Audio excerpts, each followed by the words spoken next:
Hey everyone, welcome back to another video. In today's video I'm going to go back to talking about the NBA. I'm going to talk about the Boston Celtics.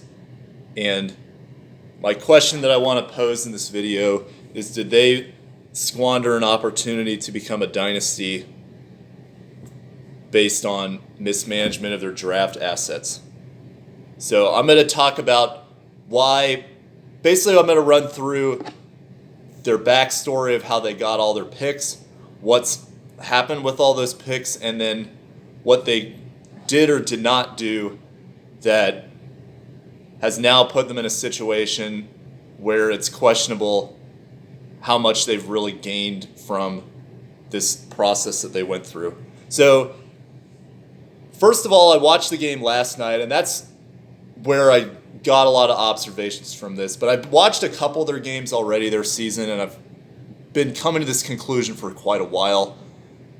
But in particular, the last two games were kind of eye-opening for me because this Celtics team, usually Philadelphia is a team that they'll own, and Boston prides itself on the fact that even though they're not necessarily as physically imposing or gifted athletically necessarily as teams such as the Sixers, they don't have a Ben Simmons or Joel Embiid who's just a freak phenomenon type athlete.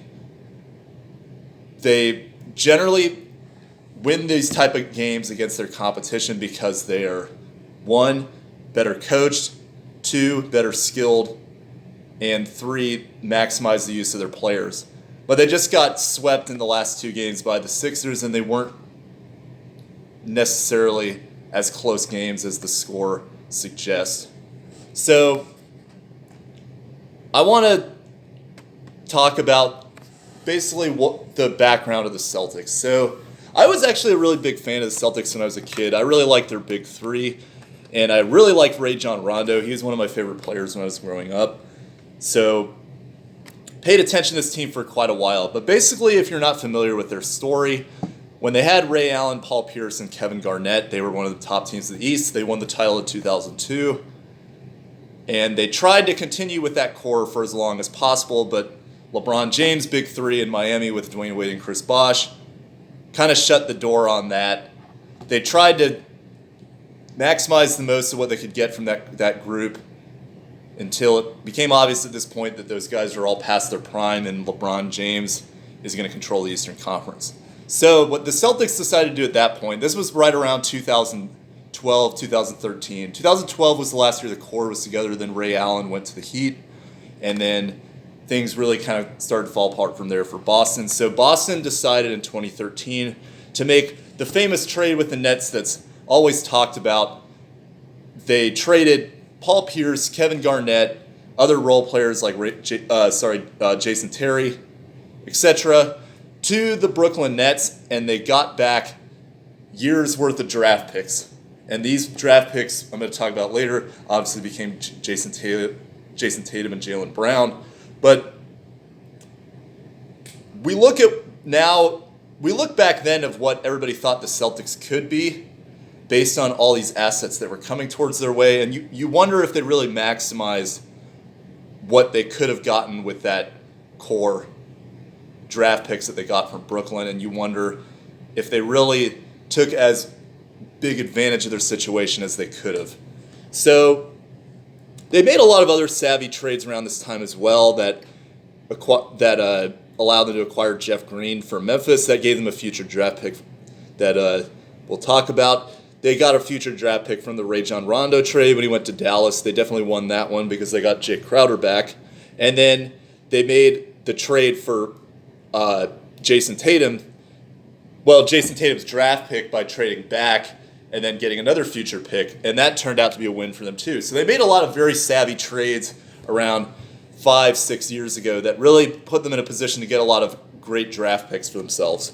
So what did they do with these picks? So we'll start with 2012 was 2013 was their first draft pick that when they were in their rebuilding phase, they got Kelly Olynyk. Kelly Olynyk was a productive player for them a while, but he's on the Heat now. But he did help them get to an Eastern Conference Finals, so that was a good draft pick for them. 2014, when they became a lottery team, they got Marcus Smart. So with the 6th overall pick, and that's definitely a win. Marcus Smart is not necessarily a game-changing type player. He's kind of on the equivalent of his max ceiling could be somebody like Draymond Green for the Warriors, in my opinion. But he's not going to be a one on a team that can carry his team to the playoffs, in my opinion. But still, based on the composition of this team, I give that draft pick an A as well. 2015, they were rumored to go up and trade up into this draft. They really wanted Justice Winslow, but they didn't make that happen. But instead, they got Terry Rozier, who was a very good player for them about 3 years ago when they went to the Eastern Conference Finals, now in the Hornets. They also got R.J. Hunter. That didn't really pan out. And then later in the draft, they got Jordan Mickey as a big in the early second round, but he didn't pan out either.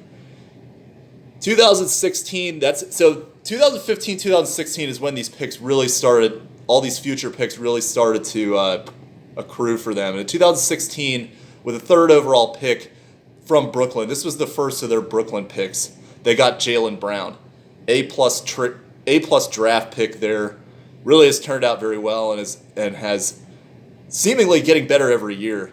But then after that, it was very questionable. They got Jayson Yabusele with the 15th overall, I believe it was the 15th overall pick, but passed up. I don't have the draft right in front of me, but if you look at some of the names that they passed up on, it's really a pretty bad pick. And then they got Ante Zizic a few picks later, who I guess he was valuable because he was part of the Kyrie trade to a degree, but a lot of guys they passed up on there as well. But I can't fault them for that because that happens to every team. You're going to have guys passed up on that you don't necessarily know how the guys behind them are going to actually turn out. But still, I give Boston a pass on that, but I don't give them a pass on some of the stuff that happens in future drafts. So 2016, they were in a great situation. They made a few years ago, they made another excellent trade getting Isaiah Thomas from the Suns. He became the best player on their team and an MVP candidate. With IT, Horford, Jay Crowder, who they got from the Dallas trade, and Jaylen Brown, even though he was on the bench, didn't really play necessarily a lot. They made it to the Eastern Conference Finals. Swept by the Cavs, but still went on a great run. Isaiah Thomas, really pretty inspirational story to get his team as far as he did with I believe the death of his sister at the time. So they were heading into this draft, and they had the number 1 overall pick. And they made a very smart move to get Jayson Tatum in this draft by trading back trading the pick that was drafted, Markelle Fultz, to the Sixers, and then got a future pick from the Sixers, which I'll talk about in a minute. But we take a look at what's happened since then, and it's been questionable. So first of all, I'm about to run out of time on this video. I'm going to make a second one that talks about this a little more. But their core at this time is IT, Jayson Tatum. They just signed Hayward. They have Al Horford as well, and Jaylen Brown. So they got a lot of the core, and Marcus Smart. So they got a lot of the current core. But what they did in the future drafts, I think, is very questionable. And I'm going to talk about that in the next video if you want to stay tuned, of why the Celtics may be regretting their choices, and it may have cost them now. So stay tuned for the next video. I'm going to talk about this more. See you guys.